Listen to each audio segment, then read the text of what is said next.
Okay जी। तो partition of Bengal का reversal जो हुआ है वो रिवर्सल हुआ है।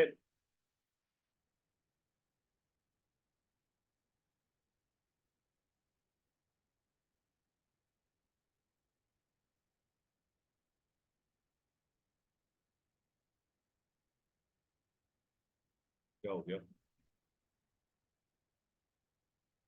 ये जून तो फर्स्ट टाइम देख रहा हूँ। अच्छा, ये फिल्म वेयर खुल गया।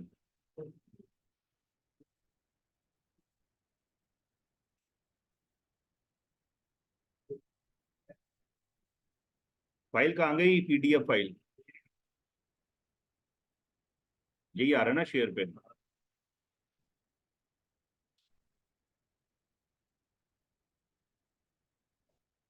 ओके ना प्लीज। तो पार्टीशन ऑफ बंगाल रिवर्सल की उन्होंने कहा कि जी हम करेंगे अनाउंस। तो this is how the issues got settled. Strike off workers.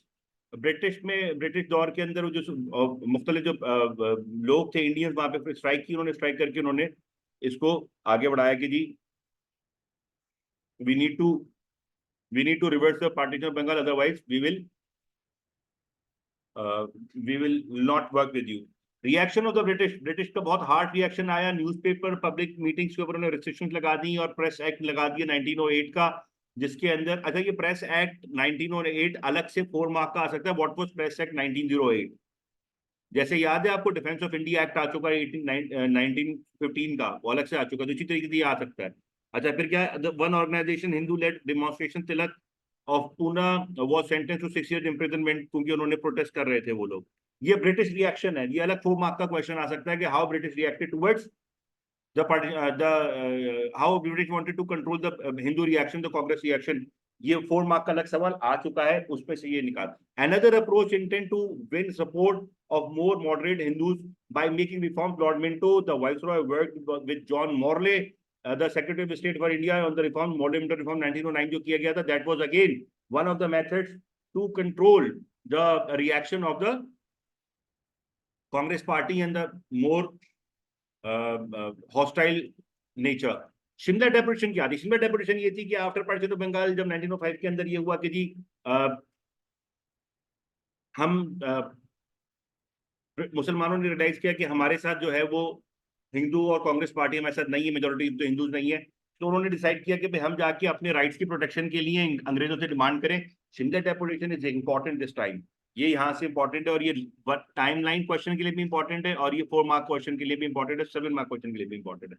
Shimla deputation के अंदर it was led by sir Aga Khan the third, जिसके अंदर उन्होंने 36 मेंबर्स लेकर गए थे। 36 मेंबर्स लेकर गए और मुख्तलिफ इंडिया के तरफ से मुसलमान थे, जिसके अंदर बैरिस्टर सॉरी लॉयर्स थे, प्रोफेसर थे, कुछ लैंडलॉर्ड्स थे, इस तरह सरदार थे, नवाब थे, और वो सब गए वहां पे। उन्होंने जाके बोला कि मुसलमानों के लिए हमें कुछ सेफ गार्ड चाहिए। मुसलमानों के सेफ गार्ड उन्होंने क्या मांगे?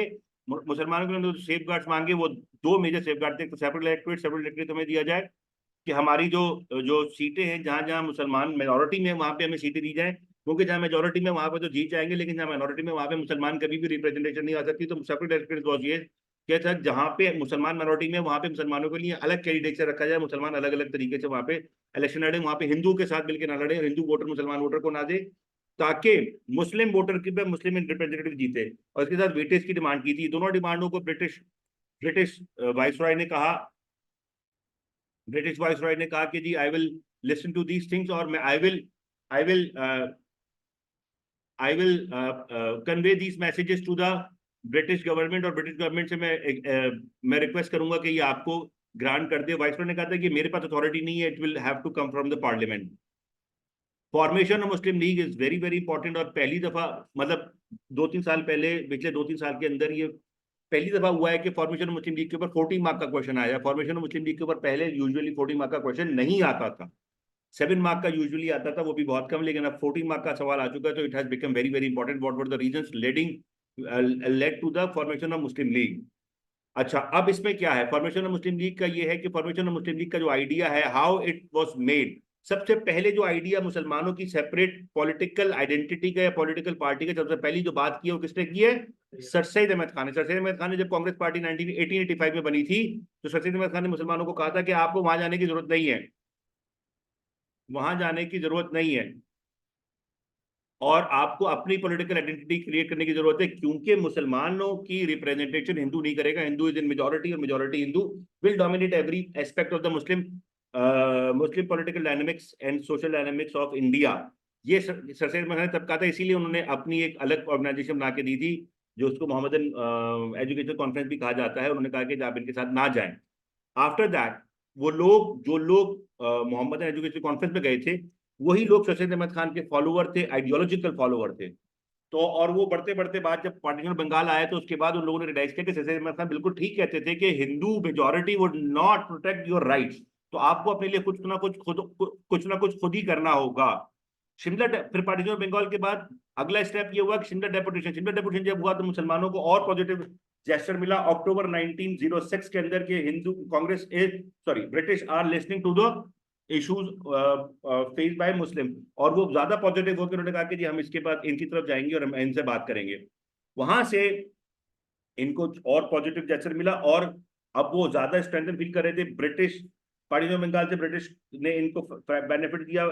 शिमला डेपुटेशन के अंदर ब्रिटिश ने इनकी बात सुनी, बात मानी, और इस सब चीजों को करते करते उन्होंने फिर अगला क्या किया कि उन्होंने अगला स्टेप ये किया कि now we'll have to make our own political party. और ढाका जो कि मुस्लिम कैपिटल था, मुस्लिम बंगाल का कैपिटल था, वहां के अंदर उनकी वो जो मोहम्मदन एंग्लो और एजुकेशन कॉन्फ्रेंस थी ना 1886 की, जो सचिन में थी, उसी का 20th इजलास था 1906 के अंदर। 20 साल हो चुके थे। उस इजलास के अंदर नवाब वकार उल मुल्क के घर के अंदर वहीं पे मीटिंग हो रही थी, जो सलीमुल्लाह खान भी नाम है उनका।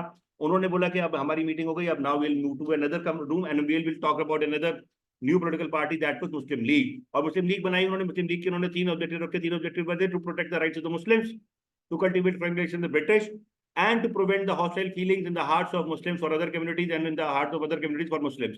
उन्होंने कहा कि ये जो आपस के जो मुस्लिम कम्युनिटीज विद अदर कम्युनिटीज के आपस में जो लड़ाई झगड़ा है, इसको खत्म किया जाए। और इसको उन्होंने करते हुए फ्रेंडली रिलेशन विद ब्रिटिश भी किया।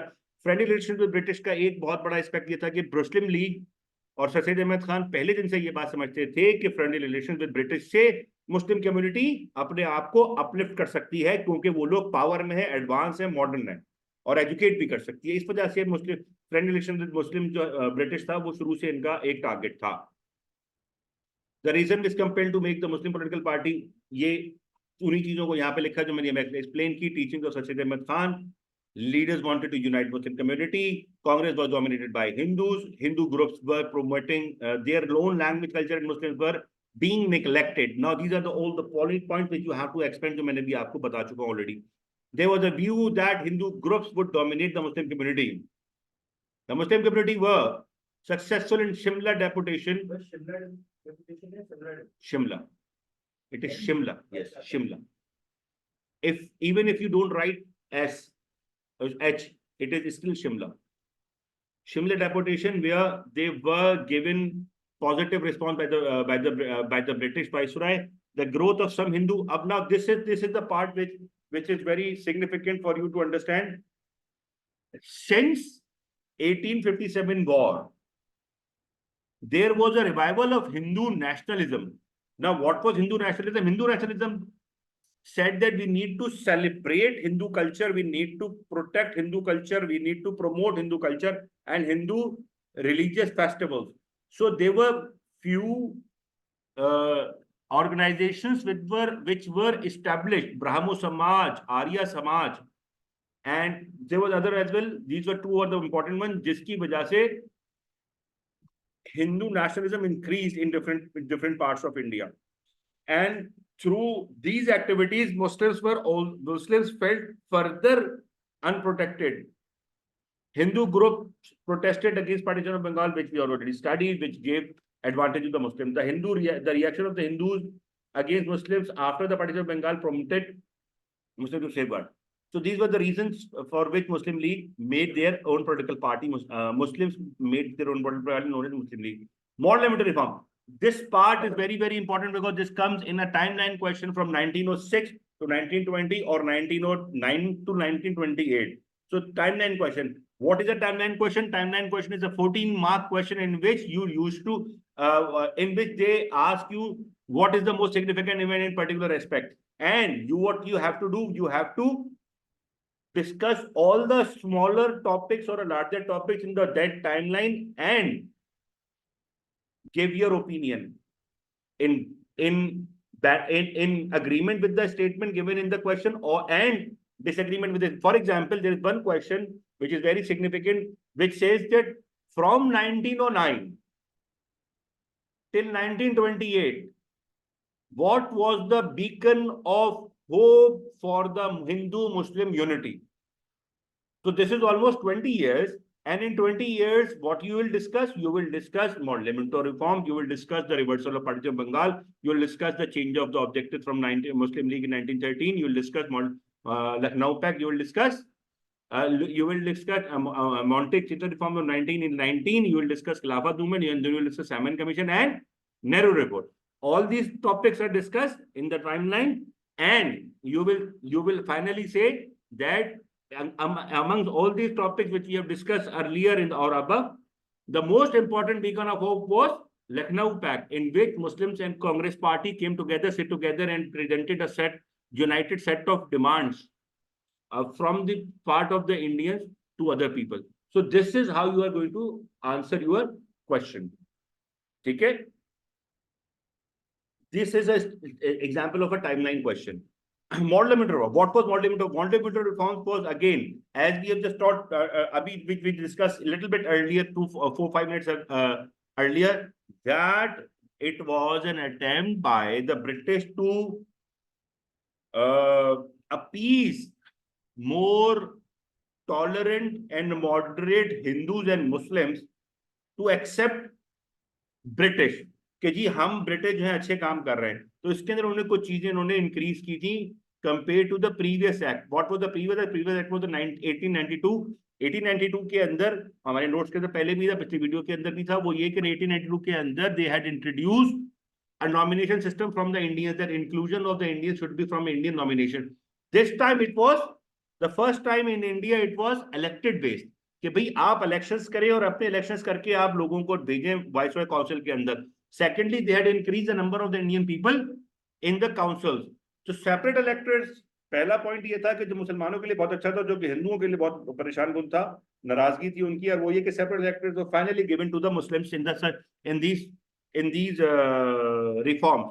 और वो बहुत मुसलमानों की बहुत बड़ी जीत थी, मुसलमानों के लिए बहुत बड़ी विक्ट्री थी कि 3-4 साल की स्ट्रगल, 1905 में पार्टीशन बंगाल हुआ, 1906 के अंदर उन्होंने मुस्लिम लीग बनाई, और 3 साल के अंदर उन्होंने कितनी बड़ी चीज अपने हासिल कर ली. That was separate electorate. The second, number of the seats in the provincial council was increased to 30 in small provinces and 50 to large provinces. Earlier it used to be 6, 5 and 7. Now it has increased to like 50 and 30, which was a big number. However, इसके अंदर क्या था कि still the number of Indian members was increased, but the number of official members means the number of non-elected British nominated member was still more than 50%. यानी कि किसी province में अगर 30 लोग हैं, तो 30 में से 12 या 13 इंडियन इलेक्टेड होंगे, 16, 17 या 18 ब्रिटिश नॉमिनेटेड होंगे. इसका मतलब क्या हुआ कि decision making will still in the hands of the British, क्योंकि मेजॉरिटी उनके पास. नंबर तो बढ़ाया, लेकिन परसेंटेज उनकी 50% से अबव नहीं की. और वो ये कहते थे British that Indians are not still ready for responsible government, के ये अभी गवर्नमेंट नहीं चला सकते, इनको हमें ट्रेन करना पड़ेगा अपने साथ रख के. The number of the central council was increase to 60. ये भी इंपॉर्टेंट है. The number of the central council. Central council क्या थी? जो पूरी इंडिया को देखती थी, वाइसरॉय की काउंसिल. वो थी प्रोविंशियल काउंसिल पॉइंट नंबर 2 में. पॉइंट नंबर 3 के अंदर पूरी इंडिया की काउंसिल थी, जो कि वाइसरॉय की काउंसिल थी, पूरी इंडिया को देखती थी. वो 60 बढ़ा दिया था, लेकिन 60 के अंदर से अभी भी 32-33 जो लोग थे, वो यानी कि मोर देन 50% लोग were still Indian, not Indian, the British nominated people. The reforms were very important for Muslim in 2 aspects. Number 1, separate electorate मिल गया इनको. नंबर 2, पार्टीशन ऑफ बंगाल वापस नहीं हुआ, क्योंकि जितना कांग्रेस ने प्रेशर लगाया हुआ था कांग्रेस के पार्टीशन ऑफ बंगाल वापस करो, तो लोगों को लग रहा था कि डर के मारे ये ना हो कि ब्रिटिश अपना ये फैसला वापस कर लें इनके प्रेशर के अंदर. Refusal of Congress to accept. ये सवाल आता है बकायदा, व्हाई ब्रिटिश, ये सवाल समझ में आ चुका है, why Congress party did not accept model limit of reforms in 09. Number one, it did not grant them self-rule. Self-rule was a demand made by Congress party earlier, और वो कह रहे थे कि हमें दिया जाए separate electorate, sorry separate rule इसके अंदर नहीं दिया गया। नंबर टू, मुसलमानों को सेपरेट इलेक्टोरेट दे दिया गया। सेपरेट इलेक्टोरेट के खिलाफ कांग्रेस पार्टी थी, वो ये कहती थी कि this is an attempt to divide and rule by the British and they considered it undemocratic. वो कहते थे कि डेमोक्रेसी के अगेंस्ट है ये कि आप किसी को सेपरेट इलेक्टोरेट दिए। Number 330, the partition of Bengal was not reverse. ये बहुत बड़ा मसला था कि वो पार्टीशन ऑफ बंगाल को रिवर्स करना चाहते थे, जो कि नहीं हुआ। Congress also objective to Muslim representation in the council. उन्होंने कहा कि जो काउंसिल्स के अंदर जो 50% जो 50 और 30 और 60 जो आपने काउंसिल मेंबर बढ़ाए, उसके अंदर आपने मुसलमानों को भी नॉमिनेशन दिया है, और मुसलमानों की नॉमिनेशन हमको पसंद नहीं है, हम नहीं चाहते कि नॉमिनेशन हो। तो this was model reforms and this is how it all went forward. Change the subject 19 मुस्लिम लीग। अच्छा, ये एक इंपॉर्टेंट है, क्वेश्चन अभी तक आया नहीं लेकिन आ सकता है ये, लेकिन इंपॉर्टेंट सिग्निफिकेंट पॉइंट है कि व्हाई। अब लेट्स से क्वेश्चन आ गया 7 मार्क्स का, या लेट्स से 4 मार्क्स का क्वेश्चन आ गया कि why Muslim league change it's objective in 1930। Muslim league ने एक अपना ऑब्जेक्टिव चेंज किया था, और वो चेंज किया था कि पहले ऑब्जेक्टिव था इनका कि friendly to cultivate and to build friend relation with British. ये इन्होंने खत्म कर दिया, और इन्होंने कहा कि फ्रेंड रिलेशन विद ब्रिटिश नहीं होगी। अब हम लोग सेल्फ रूल की अटेनमेंट की बात करेंगे। अटेनमेंट तो सेल्फ रूल, हमें सेल्फ रूल चाहिए। तो कांग्रेस पार्टी ने थोड़ा सा नॉर्मल हो गए थे उस वक्त उनका प्रोटेस्ट, क्योंकि 1911 के अंदर पार्टीशन ऑफ बंगाल रिवर्स हो गया था, वो जो अभी हमने दिल्ली दरबार के बारे में पढ़ा। तो उसके बाद ब्रिटिश थॉट कि भाई we can not rely on the British as well, अब हमें अपने पांव पे खड़ा होना पड़ेगा। और उस वक्त for the first time Muslim League realise कि जी अब हम किसी के साथ नहीं, हम अपने ऊपर रिलाई करेंगे मोस्टली। और वहां पे इन्होंने अपनी मीटिंग इन्होंने की, और यहाँ पे सर शफी का एक मैंने कोटेशन डाली हुई है यहाँ पे, यू कैन सी दिस, कि उन्होंने क्या कहा है। ये कोटेशन एट द मतलब 1913 की मीटिंग है, उन्होंने बोला कि भाई the attainment under the aegis of the British crown of a self system self government in India. ये डिसीजन उन्होंने कहा कि भाई अब इनसे ब्रिटिश से दोस्ती वगैरह को खत्म करें, अपनी बात करें। डिफेंस ऑफ इंडिया एक्ट के 4 मार्क का पहले आ चुका है सवाल, तो ऑब्वियसली इस तरह की चीजें पूछ लेते हैं वो। What was the defence of India act 1915? Remember 1914 के अंदर क्या हुआ था? इंटरनेशनली फर्स्ट वर्ल्ड वॉर शुरू हुई थी। फर्स्ट वर्ल्ड वॉर के अंदर ब्रिटिश लड़ रहे थे उनके खिलाफ, जर्मन के खिलाफ, और ब्रिटिश को पैसे, बंदे, एम्यूनिशन और सपोर्ट चाहिए थी फ्रॉम इंडिया। तो इंडिया के लोग जाते भी थे, लेकिन वहां पे प्रॉब्लम्स थी। तो during the first world war there was some discontent in Indian nationalist approach of many soldier. बहुत सारे सोल्जर कहते थे कि हमें नहीं लड़ना और ये लड़ाई हमारी नहीं है। There were few attempts to mutiny against the British commander which were crushed through intelligence. जो इंडियन सोल्जर्स थे वो चाहते थे कि अपने ब्रिटिश कमांडर के खिलाफ म्यूटनी करें और उनके उनके अपनी बात मनवाएं अपनी अपने प्रेशर से। British were aware of it and they were eager to crush any such activities which would create chaos in India and within army in Europe. To control all such activities, they introduced Defense of India Act in 1915, in which they curtailed all the activities of such people and arrested them and banned civil and political activities. उन्होंने कहा भाई ये during the war जब तक चल रहा है कि civil defence of India act है, इंडिया को बचाने के लिए, इंडिया के डिफेंस के लिए इट इज नेसेसरी कि हम जो है इसको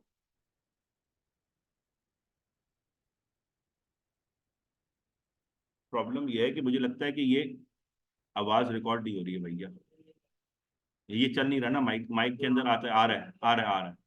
okay, probably it is recording, yes. Okay. Lucknow pack, एक सेकंड।